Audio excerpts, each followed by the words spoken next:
ગુજરાતની જનતાને મારે કહેવું છે કે જો તમારા ઘરની બેનો દીકરીઓ સ્ત્રીઓ જીમમાં જાતી હોય તો ચેતી જાજો.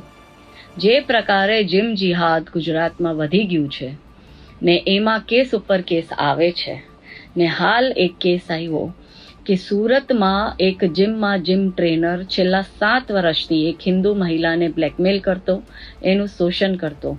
મહિલાએ છેલ્લે આ વાત એના પતિને કરી અને એમનો પતિ જ્યારે મોહમ્મદ શબ્બીરને મળવા ગયો અને એમને કીધું કે તું મારી ઘરવાળીને હેરાન કરવાનું બંધ કરી દે, ત્યારે શબ્બીરે એમને એમના પત્નીના આપત્તિજનક વિડીયો ને ફોટો દેખાડીને ધમકી આપી કે મને 5 લાખ રૂપિયા આપ, નહીં તો તારી પત્નીના ફોટો ને વિડીયો મારી પાસે છે.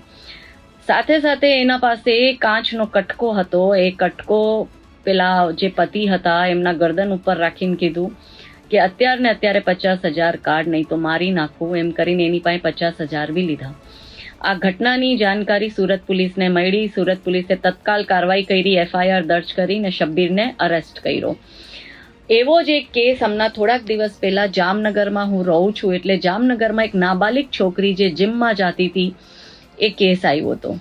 અમે જ્યારે છોકરીના પેરેન્ટ્સને કોન્ટેક્ટ કર્યો ને એના પિતાને કોન્ટેક્ટ કર્યો, આ બધું પકડાયું કીધું, ત્યારે એના પિતાએ છોકરીનું જીમ જવાનું બંધ કરાવી દીધું ને એમ કીધું કે મારે આગે કંઈ કાર્યવાહી નથી કરવી.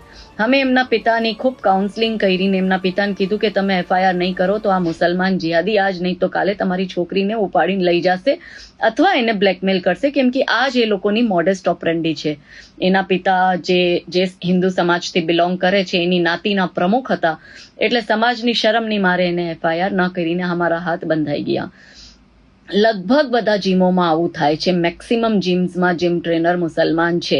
સુરત પોલીસની બહુ સારી એક કામગીરી મારે આપ સમક્ષ રાખવી છે કે સુરત પોલીસે એક ઇનિશિયેટિવ લીધું થોડાક સમય પહેલા ને દરેક જીમના ટ્રેનરોને બોલાવીને પર્સનલી વાત કરીને કીધું હતું કે તમે હિન્દુ બહેનો દીકરીઓ સાથે આવા પ્રકારના કૃત્ય કરવાના બંધ કરી દો.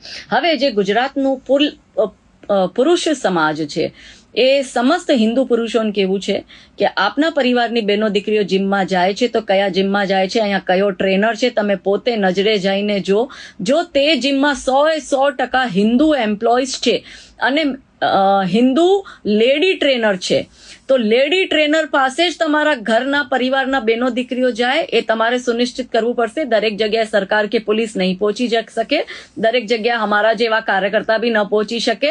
તમારી પણ થોડીક જવાબદારી બને, કેમ કે માણસ તમારા ઘરનું છે એટલે થોડાક સાવચેત થઈ જાઓ.